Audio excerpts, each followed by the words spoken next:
सूखाग्रस्त योजना में जिन्होंने आवेदन नहीं किया है आवेदन कर दें, क्योंकि पैसा आना शुरू हो गया है। किसानों और बच्चों के लिए भी ये खुशी का दिन है, क्योंकि हम दोनों हाथ से लुटा रहे हैं जनता के बीच। जिन राज्यों में सारी सुविधाएं थी, वर्ल्ड क्लास हॉस्पिटल थे, डॉक्टर थे, वहाँ कोरोना के दौरान लोग जानवर की तरह मरने को मजबूर थे।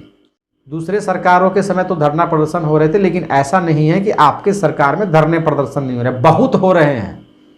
आप आंख मूंद लीजिएगा और कहिएगा कि हमें खाई नहीं दिखाई दे रहा है, तो ये नहीं चलेगा। पारा शिक्षक हो, सैया दीदी हो, होमगार्ड वाले हों, आंगनबाड़ी वाले हों, डॉक्टर्स हों, वेटनरी वाले हों, सब ने तो धरना प्रदर्शन किया। कहाँ पर बचे हैं? नौकरी देकर ही रहेंगे। कैसे देंगे पता नहीं, जो नियमावली है वो कोर्ट में रद्द हो जाता है और कह रहे हैं नौकरी तो देकर रहेंगे। चलिए देखते हैं कैसे देंगे।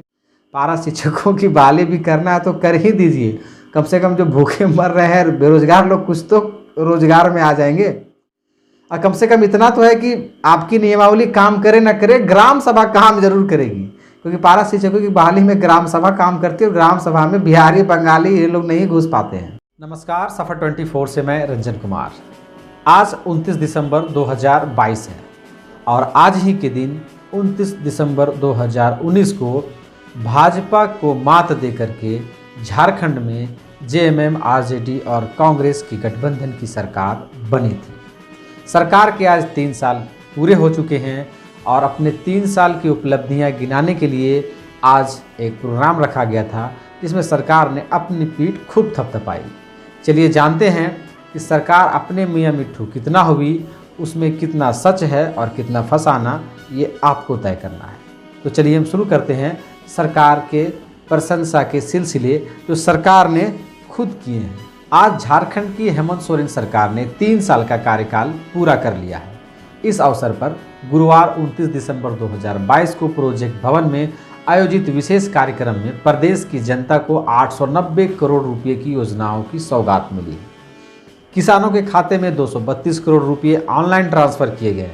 मुख्यमंत्री हेमंत सोरेन ने इस अवसर पर विश्वास जताया कि प्रदेश जल्द तरक्की करेगा, यानी अभी तक तरक्की नहीं किया, तरक्की करेगा।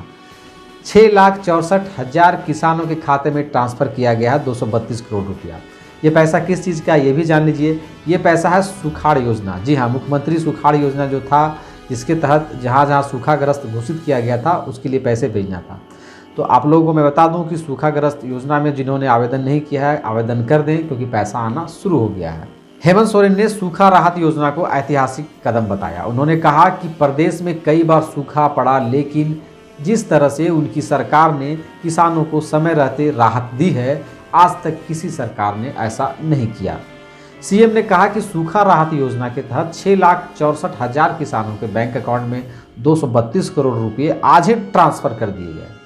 552 बच्चियों को मिला किशोरी समृद्धि योजना का लाभ, ये भी सरकार की उपलब्धि है। आगे सरकार ने कहा कि किशोरी समृद्धि योजना का लाभ 552 बच्चियों को तो मिला ही, इसके अलावा 21,05,000 बच्चों को स्कॉलरशिप भी दी गई। यानी स्कॉलरशिप पहले भी मिलता था, लेकिन सरकार ने इसे भी उपलब्धि में गिनाया है। सरकार ने 438 करोड़ रुपये स्कॉलरशिप के नाम पे ट्रांसफ़र किया। कुल मिलाजुलाकर जो है वो सूखा राहत योजना और स्कॉलरशिप योजना और किशोरी योजना, ये तीनों मिलाकर के लगभग 890 करोड़, लगभग नहीं एग्जैक्ट फिगर है, 890 करोड़ रुपये सरकार ने आज ही बांट डाले। उन्होंने इसे सरकार के लिए बहुत उत्साह का विषय बताया और कहा कि किसानों और बच्चों के लिए भी ये खुशी का दिन है, क्योंकि हम दोनों हाथ से लुटा रहे हैं जनता के बीच।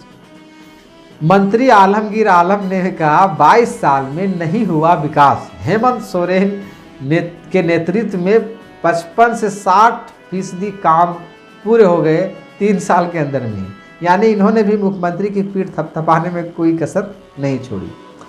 हेमंत सोरेन आगे कहते हैं कि हमारे जीवन में बहुत ही उतार चढ़ाव मैंने देखा, कई आपदाएं देखी सरकार के जीवन में। यानी ये 3 साल का जो लाइफ साइकिल है इनका।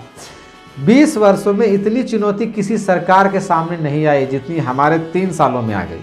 महागठबंधन की सरकार ठीक से बनी भी नहीं थी कि कोरोना ने झकझोर दिया। ऐसी स्थितियां बनी कि लोग घरों में कैद होकर रह गए। 2 साल तमाम गतिविधियां ठप हो गई। अर्थव्यवस्था चौपट हो गई, लोगों को रोज़गार नहीं मिला, रोज़गार चले गए, दुनिया थम सी गई, समझ नहीं आ रहा था कि आगे क्या होगा। लेकिन हमने हार नहीं मानी। कोरोना के समय भयावह था पूरा मंजर, मुख्यमंत्री कह रहे हैं। मुख्यमंत्री ने आगे कहा कि हमारे प्रदेश पर देश का पिछड़ा राज्य होने का मुहर लगा हुआ है। यहाँ मूलभूत सुविधाओं का अभाव है, डॉक्टरों का अभाव है, लेकिन हमारे प्रदेश में वैसी परिस्थितियां नहीं बनी जैसी अन्य राज्यों में थी। यानी कि हमारे राज्य में दूसरे राज्यों से बहुत ही अच्छी स्थिति रही कोरोना के टाइम में। कोरोना के दौरान हमने देखा कि जिन राज्यों में सारी सुविधाएं थी, वर्ल्ड क्लास हॉस्पिटल थे, डॉक्टर थे, वहाँ कोरोना के दौरान लोग जानवर की तरह मरने को मजबूर थे। शवों को जलाने के लिए लकड़ी नहीं थी, दफन करने के लिए ज़मीन कम पड़ रही थी, मजबूरन लोग अपने परिजनों की लाश को खुले मैदान में छोड़ देते थे। इतना भयावह मंजर था। बात सही है, ये कुछ हद तक था कि लोगों की लाशों को जलाने के लिए लंबी लंबी कतारें लगी हुई थी और इसीलिए कितने लोग आसरा देखते देखते अपने बारी का लाश छोड़ के चले जाते थे। मुख्यमंत्री ने आगे कहा कि मजदूर घर में भूख से मरता है और अगर घर से बाहर जाए तो बीमारी से मरता है।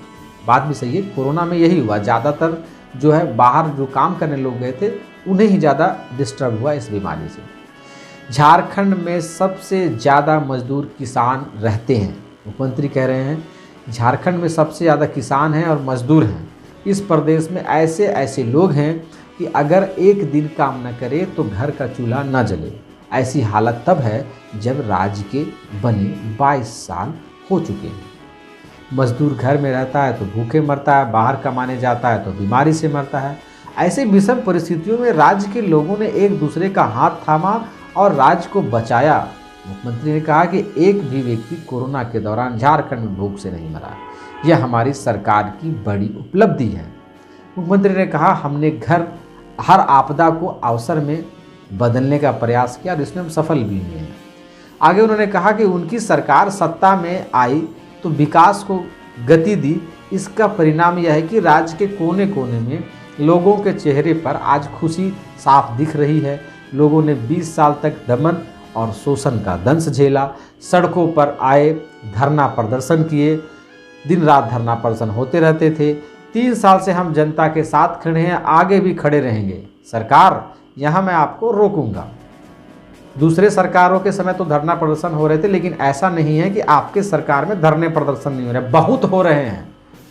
आप आंख मूंद लीजिएगा और कहिएगा कि हमें खाई नहीं दिखाई दे रहा है, तो ये नहीं चलेगा।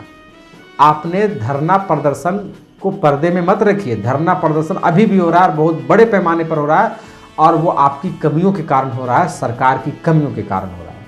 अगर आप युवाओं के, बेरोजगारों के धरना प्रदर्शन को नज़रअंदाज करते हैं तो ये आप बहुत बड़ी कमजोरी है और इसका खामियाजा भी आपको भुगतना पड़ेगा। पारा शिक्षक हो, सहिया दीदी हो, होमगार्ड वाले हों, आंगनबाड़ी वाले हों, डॉक्टर्स हों, वेटनरी वाले हों, सब ने तो धरना प्रदर्शन किया। कहाँ पर बचे हैं? सबको कुछ न कुछ चाहिए, सबको रोजगार चाहिए, पेंशन चाहिए, लाइफ की सिक्योरिटी चाहिए। आप ये जो होमगार्ड का इतना लंबा चला धरना प्रदर्शन आंदोलन, क्या मिला इन लोगों को? पारा शिक्षकों का आंदोलन भी चल रहा था, वो लोग भी बराबर धमकी दे रहे थे। आंगनबाड़ी वाले प्रदर्शन किए, सही। आपने तो कई जगह लाठी भी चलवाई है और आप कह रहे हैं कि हमारे समय में धरना प्रदर्शन नहीं है, हम जनता के साथ जनता के साथ खड़े हैं। खड़े रहिए, खड़ा रहना भी होगा, लेकिन आपके समय धरना प्रदर्शन नहीं हो रहा है, ये बात नहीं चलेगा। रोजगार के मुद्दे पर सरकार क्या कहती है, सुन लीजिए। रोजगार को लेकर मुख्यमंत्री कहते हैं कि रोजगार सृजन में नौकरी के क्षेत्र में हमने बेहतर काम किया है। भविष्य में कई चुनौतियां आएंगी, लेकिन हम उनके लिए मानसिक रूप से तैयार हैं। यानी सरकार को अब गरियाते भी रहिएगा, सरकार रेडी है, ठीक है, हम सब सुन लेंगे। मेंटलिटी एकदम सेट है कि कुछ करें ना करें, गाली दो, सुनते रहेंगे। हमने लक्ष्य तय कर लिया है, सरकार का लक्ष्य तय करना है, नौकरी देकर ही रहेंगे। कैसे देंगे पता नहीं, जो नियमावली है वो कोर्ट में रद्द हो जाता है और कह रहे हैं नौकरी तो देकर रहेंगे। चलिए देखते हैं कैसे देंगे। सरकार कह रहे हैं कि आज सरकारी कर्मचारी, किसान, मजदूर, नौजवान, शिक्षित सब खुश हैं। पहली बार खेल पदाधिकारियों की नियुक्ति हुई। जेपीएससी जैसे मकड़ जाल में 20 सालों तक न जाने कितने बच्चे बच्चों का भविष्य खराब हो गया। उन संस्थानों का महज 250 दिनों में नियुक्ति प्रक्रिया पूरी करके बच्चों को BDO CO कलेक्टर बनाकर हम तैनात कर दिए। अब हमारे प्रदेश में BPL परिवार वाले बच्चे भी BDO CO कलेक्टर बन रहे हैं। मतलब खूब पीठ थपथपाई सरकार ने अपनी। आगे हेमंत सोरेन कह रहे हैं कि न जाने इस राज्य को पिछड़ा क्यों कहा जाता है। खनिज संपदा से परिपूर्ण इस राज्य का पिछली सरकारों ने समुचित विकास नहीं किया। खेल जगत में हमारी प्रतिभा का लोहा दुनिया मानती है।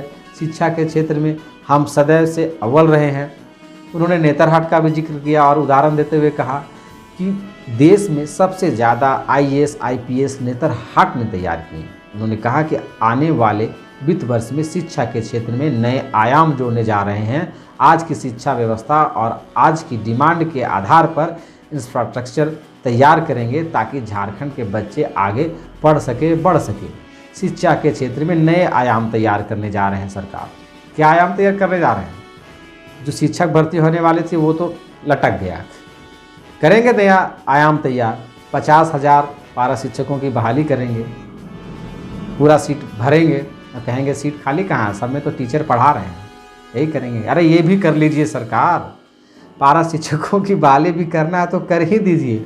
कम से कम जो भूखे मर रहे हैं बेरोजगार लोग कुछ तो रोजगार में आ जाएंगे। और कम से कम इतना तो है कि आपकी नियमावली काम करे ना करे, ग्राम सभा काम जरूर करेगी। क्योंकि पारा शिक्षकों की बहाली में ग्राम सभा काम करती है और ग्राम सभा में बिहारी बंगाली ये लोग नहीं घुस पाते हैं, क्योंकि उनको पता है कि कौन यहाँ का है कौन बाहर का है। तो ले लीजिए 50,000 पारा शिक्षक ले लीजिए, 1 लाख पारा शिक्षक ले लीजिए, बाद में उनको सरकारी कर दीजिएगा, कौन रोकने वाला आपको। ये तो बहुत बढ़िया प्लान है। खैर जो भी हो, सरकार से हमारा निवेदन है कि आप जितनी भी योजनाएं लॉन्च कर रहे हैं बहुत ही अच्छी है, पर धरातल पर उसका काम हो, उसका असर हो, ये भी ध्यान रखिए।